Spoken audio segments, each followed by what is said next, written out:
Hello everyone, I am Meenu और आप मेरे साथ सुन रहे हैं मोहब्बत है बस तुमसे कहानी का एपिसोड नंबर 14। सामने हाथ बांधे पीयूष का अक्स खड़ा था।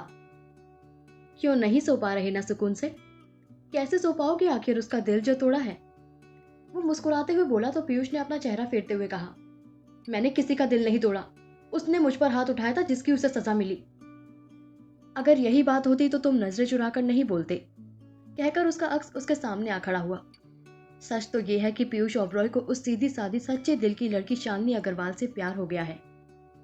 तुम झूठ बोल रहे हो। और कैसे आए तुम मेरे कमरे में? निकलो अभी के अभी यहाँ से।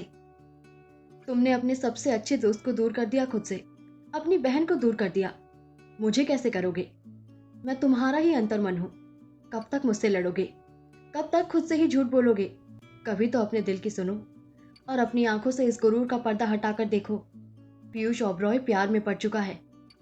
उसकी बात सुनकर ना चाहते हुए भी पीयूष सोचने पर मजबूर हो गया। शालिनी के साथ बिताया हर पल उसे याद आने लगा। नहीं, तुम झूठ बोल रहे हो। ऐसा कुछ भी नहीं है। अगले ही पल उसने अपने अक्स की तरफ देखा, मगर वो वहां था ही नहीं। वो गायब हो गया था पीयूष के दिमाग में एक तूफान छोड़कर। अपने कमरे की सीलिंग को देखती शालिनी की आंखों से नींद नदारद थी। आंखें ना चाहते हुए भी बार बार भर आती थी। आखिर ना जाने कितनी करवटें बदलने के बाद उसकी आंख लग ही गई। सुबह की पहली किरण चेहरे पर पड़ने के साथ ही उसने अपनी आंखें खोली तो उसके शरीर में एक तेज दर्द की लहर उठी। उसने सामने खुद को आईने में देखा। बिखरे बाल और वो शर्टलेस सा बेड के एक कोने में टिककर रात को अपनी बाह पर सिर टिकाए कब सो गया उसे पता भी नहीं चला। लाल आंखों में फैली खामोशी ही उसके दिल का हाल बयां कर रही थी। आंखों के आगे पड़े काले घेरे उसकी जिंदगी में फैल रहे अंधेरे को बताने के लिए काफी था। कितना बेचैन था वो, उसके चेहरे से पता चल रहा था। 2 दिन से ढंग से कुछ न खाने की वजह से शरीर में कमजोरी थी। वो खड़ा हुआ ही था कि उसके पैर एकदम से लड़खड़ा गए। आंखें बोझिल पड़ने लगी, सिर भारी होने लगा। इसी के साथ वो निढाल सा गिर पड़ा। उसके कमरे के आगे से गुजरते निरंजन जी ने जब कमरे से गिरने की आवाज सुनी तो तुरंत कमरे की ओर बढ़ गए।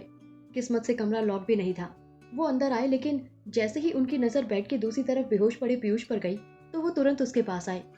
उसको सर्वेंट्स की मदद से बेड पर लिटाकर उन्होंने उसका माथा छुआ तो हैरान रह गए। बुखार से उसका शरीर किसी भट्टी की तरह तप रहा था। उसकी आदत थी रात को शर्टलेस सोने की। उसका बदन ठिठुर रहा था। निरंजन जी ने डॉक्टर को कॉल कर दिया था और उसको ब्लैंकेट उड़ाकर वो कमरे में ही चहलकदमी कर रहे थे। श्रुति बेड पर उसके सिर के पास बैठे उसका सिर सहला रही थी। अपने भाई की हालत देख उसकी आंखें बहने से खुद को रोक नहीं सकी। डॉक्टर प्रिस्क्रिप्शन पर कुछ लिखकर निरंजन जी की तरफ देखकर बोले, ये दवाइयाँ मंगवा लीजिए। कमजोरी और खाना ना खाने की वजह से ये बेहोश हो गए। ध्यान रखिएगा कि ये किसी प्रकार का स्ट्रेस ना ले और खाना भी टाइम पर खाएं। कहते हुए वो बाहर निकल गए। उन्हें छोड़ने निरंजन जी बाहर तक गए। श्रुति ने पीयूष की तरफ देखा और वॉशरूम की तरफ बढ़ गई। थोड़े समय बाद एक छोटे से टब में पानी और टॉवल लिए वो बाहर आकर पीयूष के पास बैठ गई।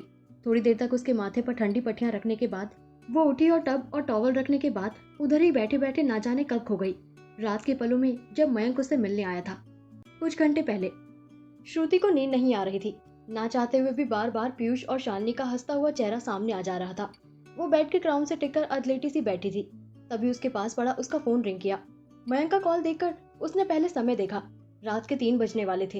इतनी रात को उसका कॉल क्यों आया, यही सोचकर वो झट से कॉल पिक कर लेती है।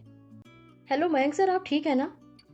उसने बिना उसे कोई मौका दिए कहा तो मयंक ने उसकी बालकनी की जलती लाइट की तरफ देखते हुए उससे ही सवाल पूछा, सोई नहीं अभी तक? उसका सवाल सुन श्रुति थोड़ा हड़बड़ा गई और बोली, हाँ बस नींद नहीं आ रही थी, जरा बालकनी में आना। कहते हुए वो फिर खामोश हो गया तो श्रुति पहले सोच में पड़ गई, लेकिन फिर कुछ सोचते हुए वो बालकनी में आई तो उसकी आंखें बड़ी हो गई। नीचे फोन को कान से लगाए एकटक उसी को देखते हुए मयंक खड़ा था। लगभग 5-10 मिनट बाद श्रुति को होश आया। उसने कॉल कट करके इशारे से उसे रुकने को कहा और बिना शोर किए अपने कमरे से निकली। हॉल में पसरी खामोशी को देखकर वो दबे पांव बाहर निकली। मयंक उसके सामने था और वो मयंक को देखे जा रही थी। आप क्यों आई यहाँ? उसने यहाँ वहां देखते हुए कहा तो मयंक ने बिना कुछ बोले बस उसको गले से लगा लिया। श्रुति के हाथ हवा में रह गए। दिल की धड़कन अपने आप बढ़ गई। मयंक ने उस पर पकड़ कसते हुए धीमे से कहा, sorry but I need a hug. उसकी बात सुनकर श्रुति के हाथ खुद ब खुद उसकी पीठ पर चले गए। जब मयंक उससे अलग हुआ तो श्रुति उसकी तरफ देखकर बोली, आप ठीक है ना? पता नहीं क्यों श्रुति, ऐसा लग रहा है जैसे मैं पीयूष को खो चुका हूँ। उसने शालिनी के जज्बातों का मजाक भले ही बनाया है, पर उसकी आंखों में दिखता है कि वो बहुत प्यार करता है शालिनी से। बस उसका दिल और वो इस बात को मानने के लिए तैयार नहीं है। खैर पीयूष भाई को समझाने की कोशिश की मैंने, पर कोई फायदा नहीं। और आप चिंता मत कीजिए, पता नहीं क्यों अब भी मुझे लग रहा है कि सब ठीक हो जाएगा। थोड़ी देर लगेगी मगर सब सही हो जाएगा। उन्हें अपने प्यार को खुद ही समझना होगा। कहकर श्रुति शांत हो गई तो मयंक ने कहा, अच्छा मैं चलता हूँ अब। श्रुति हल्का सा मुस्कुरा दी और हाँ में सिर हिला दिया, पर अंदर ही अंदर वो उसके बस एक बार वापस गले लग जाने की दुआ कर रही थी। मयंक जाने के लिए पलटा और आगे बढ़ गया। थोड़ा आगे बढ़कर उसने अपने कदम रोक दिए और पलटा तो श्रुति की नजर खुद पर देखकर उसके पास आया और उसके सिर पर हाथ रखते हुए अपने पलके झपकाते हुए बोला, थैंक यू एंड सॉरी। श्रुति उससे कुछ सवाल पूछ पाती इससे पहले वो आगे बोला, ज्यादा टेंशन मत लेना और सो जाना। वो जाने के लिए पलटा ही था कि वो पीछे से ही बोली, आप भी। जाते हुए ही वो मुस्कुरा दिया। श्रुति उसे तब तक देखती रही जब तक वो पूरी तरीके से उसकी आंखों से ओझल नहीं हो गया। ग्लास गिरने की आवाज से वो होश में आई। देखा तो सामने सर्वेंट जो शायद पीयूष के लिए पानी लाया था, मगर बैलेंस बिगड़ने की वजह से पानी का ग्लास नीचे गिर गया था। अब इस डर में कि कहीं पीयूष उठ जाएगा और उसको गुस्से का सामना करना होगा, यही सोचकर वो सर्वेंट जल्दी जल्दी कांच के टुकड़े उठा रहा था। उसे देखकर श्रुति ने पीयूष को देखा। अब तक वो होश में रहता तो ये सर्वेंट अपने काम से निकाला जा चुका होता। शालिनी तैयार होकर बाहर निकली तो गले में एक स्कार्फ, हल्के रंग की कुर्ती और जीन्स पहने उसकी खूबसूरती में कमी तो नहीं आई थी, मगर चेहरे की चमक खो गई थी। अपने गीले बालों को झटक वो किचन में चली गई। आज शायद पहली बार ही हुआ था कि सुबह शालिनी की नींद जल्दी खुल गई थी और उसकी सुबह मोहन जी की चाय से नहीं हुई थी। चाय बनाकर अपने पापा के कमरे में जाकर उन्हें जगाते हुए उसने चाय दिया। उसके चेहरे पर बिखरी मुस्कुराहट उसके दिल में दबे दर्द को बखूबी छुपा रही थी। नाश्ता बनाकर और मोहन जी को नाश्ता कराने के बाद वो अपने कुछ डॉक्यूमेंट्स लेकर ट्रांसफर सर्टिफिकेट लेने कॉलेज के लिए निकल जाती है। उसके जाने के बाद Mohan ji packers and movers के लिए बात करने लगते हैं। भले ही सामान कम था, मगर थोड़ा सामान था जो यहाँ से वहाँ शिफ्ट किया जा रहा था।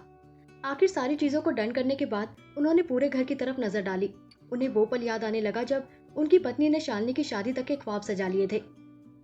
हम ना अपने इस पूरे घर को दुल्हन की तरह सजाएंगे शालू की शादी में। हमारे घर का हर कमरा रोशनी से जगमगाएगा और उतनी ही रोशनी होगी हमारी शालू की जिंदगी में। अरे बस करो शारदा, अभी तुम्हारी बेटी पूरे 6 महीने की भी नहीं हुई और तुम उसकी शादी के सपने अभी से देख रही हो। क्या पता उसकी शादी तक हम इस घर में रहेंगे भी या नहीं। क्या पता फर से ट्रांसफर ऑर्डर आ जाए। उनकी बात सुनकर शारदा ने अपनी हरी आंखों से उन्हें घूर कर देखा और बोली, आपका यही ट्रांसफर जब आता है तब मुझे गुस्सा आता है। एक जगह घर सजाओ, सपने सजाओ, उस घर से जुड़ जाओ, तब तक आ जाता है आपका ट्रांसफर ऑर्डर। वापस बसे हुए घर से निकलकर नई जगह जाओ। कहते हुए वो उनसे दूर हुई और फिर पालने में लेटी शालिनी को अपनी गोद में उठा लिया। उनके गोद में आते ही शालिनी खिलखिलाकर हंस दी। अपनी मासूमियत से भरी हरी आंखों से वो अपने पापा को टुकुर टुकुर देखे जा रही थी। उसे देखकर मोहन जी ने हंसते हुए उसके गाल खींच लिए तो अपनी माँ के सीने से लगी वो जोर जोर से रोने लगी। शारदा ने मोहन जी को देखा और मुंह बनाकर शालिनी को चुप कराते हुए वहां से चली गई। फोन की बजती रिंग से उनकी तंद्रा टूटी। पुरानी यादों को याद करते ही उनकी आंखों के कोरे कब भीग गए उन्हें पता भी नहीं चला। अपने काम की फाइलों को बॉक्स के हवाले करते हुए वो बोलते जा रहे थे, कहा था ना शारदा, क्या पता कब इस घर को छोड़कर जाना पड़े, कुछ नहीं पता। अब तुम्हारी बेटी की जिंदगी में अंधेरा ना आए, इसलिए उसे यहाँ से दूर ले जा रहा हूँ। क्या यूं कहो वो मुझे ले जा रही है। बहुत हिम्मती है वो, सच कहती थी तुम, वो बिल्कुल तुम्हारी ही परछाई है। कॉलेज के ऑफिस से वो बाहर निकली। आज आखिरी बार इस कॉलेज को देखते वक्त उसके कदम अनजाने में ही लाइब्रेरी की तरफ बढ़ गए। सबसे कोने की उस सीट को देखते ही उसकी आंखें भर आई। उस सीट को छूते हुए वो महसूस करने लगी। पीयूष जिस कुर्सी पर बैठकर उसे देखता रहता था, उसे छूने के लिए उसने अपने हाथ बढ़ाए ही थे कि उसकी तंद्रा टूटी। अपने हाथों को बीच में ही रोककर वो पलटकर तेजी से वहां से निकल गई। वो वहां से निकली ही थी कि सामने खड़े मयंक को देख उसके कदम ठहर गए। वो उसे देख रहा था। ना जाने भावनाओं का कौन सा आवेग था।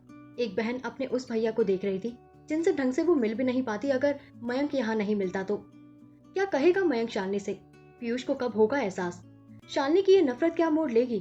क्या होगा निरंजन जी का रिएक्शन जब वो हकीकत जानेंगे? जानने के लिए सुनते रहे मोहब्बत है बस तुमसे कहानी के आने वाले एपिसोड्स। Thank you.